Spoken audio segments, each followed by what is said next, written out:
Alright, so last time I made a wrestling content video, which was of course yesterday, I made it very clear that I want to be more consistent and make more videos for you guys because I wasn't proud of the work that I put in 2025 and I want to change that for 2026.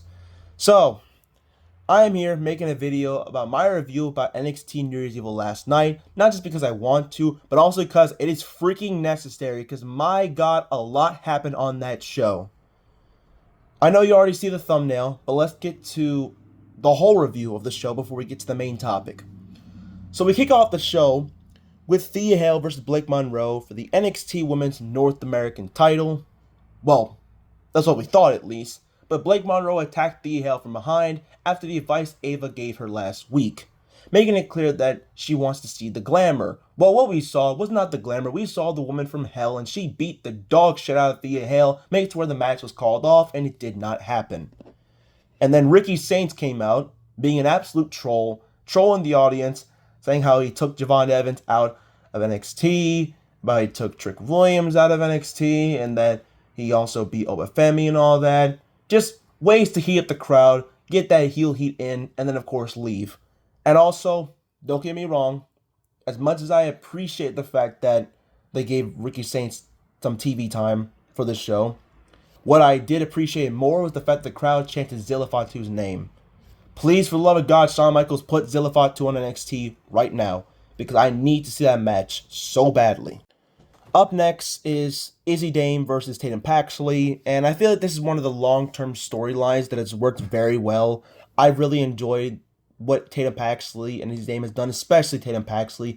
Her character work has just been phenomenal, and I really, really want her to be NXT Women's Champion again. But let's just see what they can at least do for her. Now that she beat Izzy Dame to get redemption after NXT Deadline, I definitely think this feud is not done yet. And it's very clear for what happens later tonight that it definitely isn't the end of Izzy Dame and Tatum Paxley. Next up, we had JC Jane versus Kendall Gray, the NXT Women's Champion versus the Evolve Women's Champion for the NXT Women's Championship. And my god, Kendall Gray, man. The transformation that she's had from 2023 to now is beyond insane. Because I didn't think high of her at all in 2023. I thought she was just going to be one of those complete afterthoughts that would just like get released due to budget cuts. But what she has done since the very first episode of Evolve last year has been absolutely impressive. She went from afterthought to megastar in just 2 years. Her in-ring work is unlike any that I've seen in a long time. She's basically like the female version of Kurt Angle right now. She is that damn good. And the match that she had with JC Jane last night further proves that she is a future star for not just NXT, but for the main roster as a whole. I really wish they gave her the win because I feel like it would have been great to have her hold two belts. But it was very clear JC Jane was not going to lose. She retained her title in a very impressive match. And I'm going to say this right now, because I know a lot of people are probably going to be in the comments disagreeing with me, but I generally just do not understand the hatred that JC Jane is getting. Like, is she the best wrestler on NXT? No, but she's a solid in-ring performer that can go out there and have solid matches. Do I feel like there could be more women that could have taken her spot? Absolutely. Like, you still have Sol Ruka, you still have Zarya, you have Tatum Paxley. You have many women, in my opinion, that could be the top star of NXT for the women's division, but I don't generally hate JC Jane's role at the top. I just feel like she isn't fully prepared for it. That's all I really have to say. But I just don't see the comparison for why people are saying she's like a Jinder Mahal in terms of what she's done. Like, you, come on, be dead ass right now. What JC Jane is doing is way better than anything Jinder Mahal did as WWE champion because he was terrible in that role. He never should have been world champion. But like I said, JC Jane retained her title. Kendall Gray looked good in defeat. This was truly a very good match, and I can't wait to see what those two do for the rest of their career. We then go backstage where Ava and Blake Monroe have the confrontation, and Blake Monroe basically wants her championship back, but Ava decides to ban her from the building after what she did, which it makes it very clear just from that alone that she's getting called up to the main roster because there were reports that she was going to get called up, and I do expect her to show up on SmackDown where they'll be holding it in London. I do think that's what they're going to do. But as for Thea Hale, she decides to do an open challenge despite not being medically cleared. And Izzy Dame accepts the open challenge. Even though she already wrestled facing Tatum Paxley. She steps to the ring. She basically goes out there and has like a decent to solid match against Thea Hale. But at the end of the day, Izzy Dame hits a top rope spine buster, pins Thea Hale, and is the new NXT Women's North American Champion. Now, I did not expect Thea Hale to hold the title for that long because obviously she wasn't supposed to be champion. So I kind of expected them to just pivot and just have her just lose the title instantly. As for Izzy Dame winning it, I'm cool with it. I wasn't really rocking with Izzy Dame at the start, but I do like her addition in the calling. I feel like she really is like the one member that kind of really matters at this point because no disrespect to Shawn Spears and Nico Vance, but Nico, he ain't doing shit. And Shawn Spears, he mostly just like a teacher at this point. I don't really see him going anywhere else. I honestly don't think he's going to go up to the main roster, which is perfectly fine because he has his own like training facility in Florida. So he already has ways to train newer wrestlers, so that's fine with him. But as for Izzy Dame, I feel like she kind of deserves it for what she's been able to pull off, and especially this will continue the feud between her and Tana Paxley, but this time for the Women's North American title. We then cut to Lola Vice backstage, who was pissed off after Kalani Jordan attacked her last week, but then we see the Vanity Project, and during the commercial break, I heard that it's going to be Jackson Drake versus Shawn Legacy for the Evolve Men's Championship. Hopefully, Shawn Legacy wins tonight, because tonight is Evolve. It is Wednesday, of course. And if you don't watch Evolve, I honestly think you should, because Evolve is actually decent. But as for the segment alone, you have Hank and Tank be involved. Of course, they have like history with Lola Vice. It's a solid little segment that ends with Lola Vice and Kalani Jordan just beating the hell out of each other backstage. So yeah, solid way to continue their feud. And obviously, it gets announced that they'll face each other next week. Can't wait to see who wins. It honestly feels a little unpredictable for me. I feel like Kalani might win that match, but I don't know. I feel like Lola Vice could use a little payback.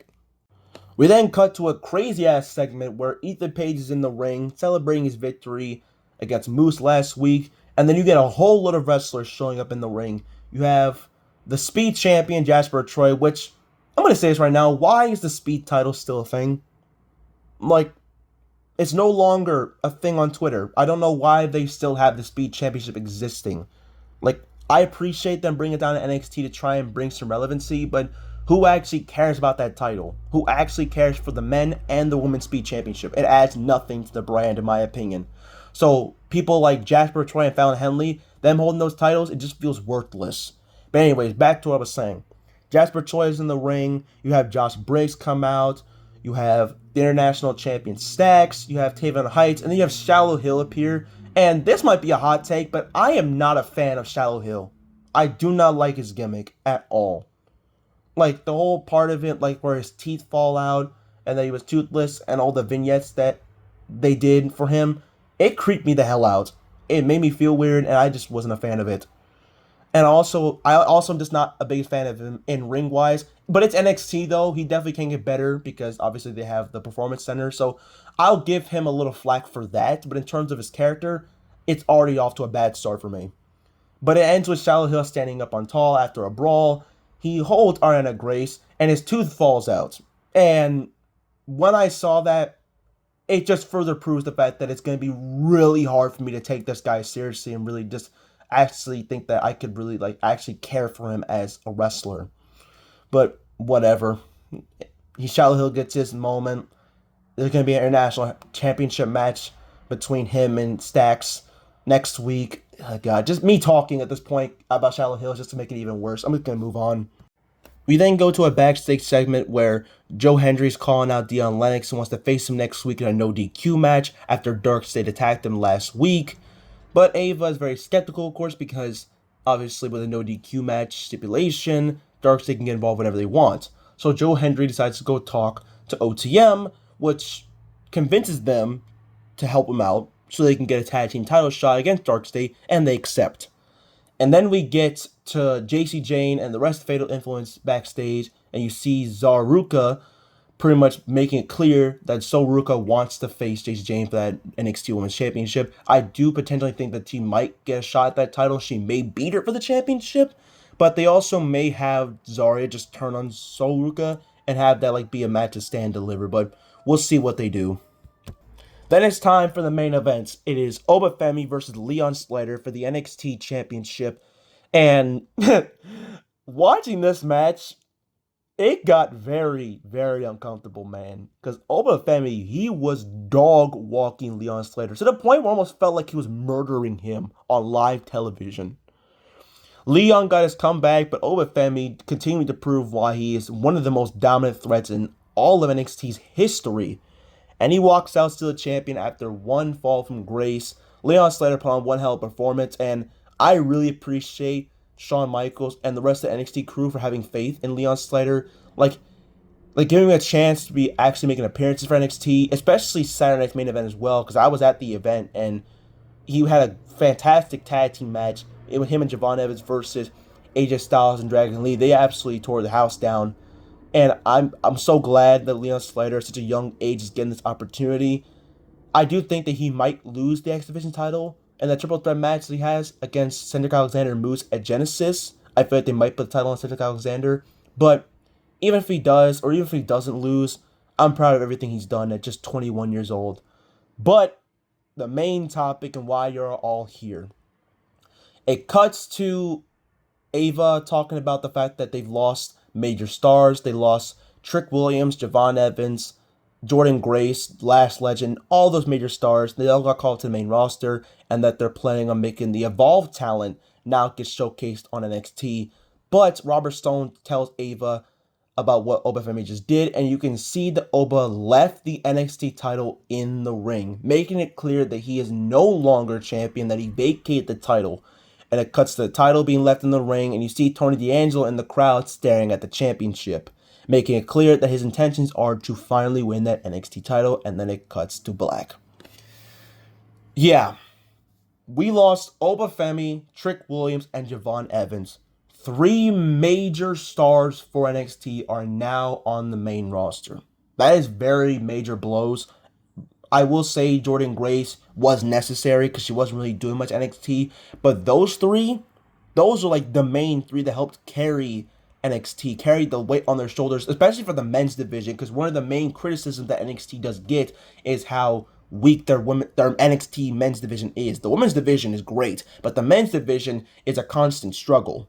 Because there's sometimes where it's like you have certain stars get pushed and some stars start not getting pushed, but then some of those stars that are getting pushed, they aren't really seen as main eventers or like major key players to help carry the flagship brand for NXT. And that's kind of where I feel like they kind of made the right choice with calling in those Evolve stars, because there are some that are actually solid and some that are very good that can do a very good job of actually becoming the men's NXT champion. But still, it absolutely sucks losing those stars. I do feel like they may give the NXT title to Tony D'Angelo, which I'm not against it, but I feel like Tony D'Angelo should have on the main roster a long ass time ago, because he's kind of been lost in the shuffle, not really doing anything since the D'Angelo family was done, or all that shit was over with. So, yeah, my overall thoughts on New Year's Evil: a crazy show with a whole load of just chaos. The ending was insane. A title change that I didn't see coming. Well, actually, I did, but to AZ Dame, I did not expect her to win the title. I actually thought they were probably going to have Thea Hale just retain after they made it clear they were going to have to do an open challenge, but no.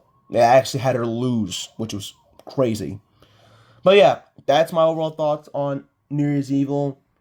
It's definitely going to be crazy to try and find out what happens next week on NXT and what is the future for the men's division, but that's all I got to say, man.